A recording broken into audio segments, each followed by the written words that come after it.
हर एक के जीवन में एक बड़ा बदलाव होने से पहले कुछ न कुछ घटनाएं ज़रूर घटित होती हैं, जो इसका जीता और जागता प्रमाण ये है कि सिद्धार्थ गौतम के जीवन में एक बहुत बड़ी लहर दौड़ पड़ी, जो कि सिद्धार्थ गौतम ने अपने छन्ना सारथी के साथ घूमने के लिए राज्य को देखने के लिए निकले थे।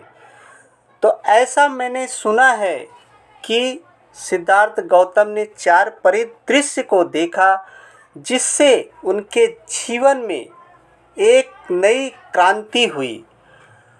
सबसे पहले सिद्धार्थ ने एक बूढ़े व्यक्ति को देखा और छन्ना से पूछते हैं।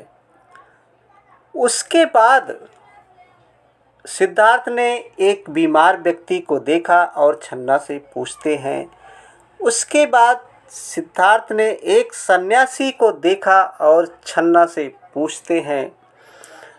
उसके बाद सिद्धार्थ ने एक अर्थी को देखा, जो 4 व्यक्ति गांव के बाहर लेकर के जा रहे हैं और छन्ना अपने सारथी से उसके विषय में पूछते हैं। तो सिद्धार्थ गौतम के मन में एक बहुत बड़ी क्रांति जो उत्पन्न हुई वहाँ से कि क्या ये सारी घटनाएं मेरे साथ भी घटित हो सकती हैं, इसका कुछ न कुछ तो उत्तर ज़रूर ही होगा। तो सिद्धार्थ गौतम के जीवन में जब ये घटनाएं घटी तो इसका हल ढूंढने के लिए रात भर मनन करते रहे और अपनी प्यारी सैया पर वो सो ना सके। फिर उसके बाद सिद्धार्थ गौतम ने अपने जीवन में एक बहुत बड़ा संकल्प लेते हैं और उसका हल ढूंढने के लिए निकल पड़ते हैं।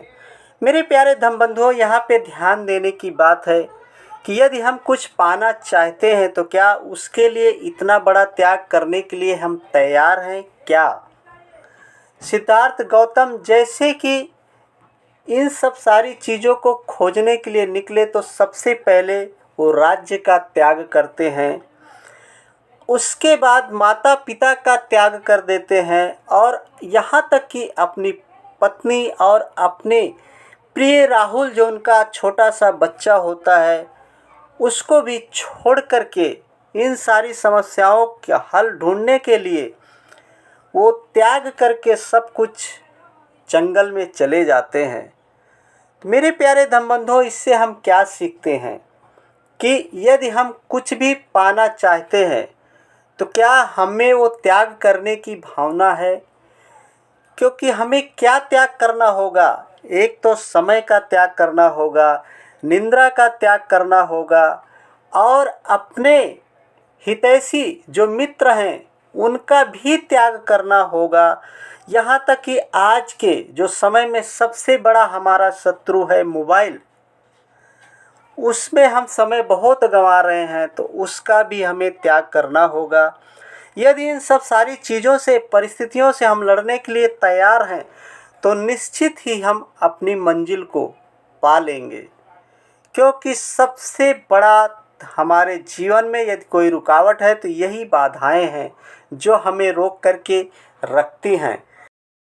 सिद्धार्थ गौतम अपने जीवन में पूरी धैर्यता के साथ अपने लक्ष्य से नहीं भटके और उसको खोजते रहे और उनके अपने इस जीवन में 6 वर्ष लग गए इसका हल ढूंढने के लिए और अंत में इन सब पर विजय प्राप्त किया और अपने इन सारी समस्याओं का हल ढूंढ निकाला और वो फिर सिद्धार्थ गौतम से बुद्ध कहलाए। मेरे प्यारे धर्मबंधुओं, क्या हम सब अपने लक्ष्य को पाने के लिए इतना बड़ा त्याग करने के लिए तैयार हैं? यदि तैयार हैं तो निश्चित ही हम अपने लक्ष्य को पा लेंगे। बस इसी बाणी के साथ दीजिए ब्रजेश गौतम को इजाज़त। फिर मिलेंगे बुद्ध की अगली कड़ी में। देखते रहिए बुद्ध वाणी प्रसारण। नमो बुद्धाय।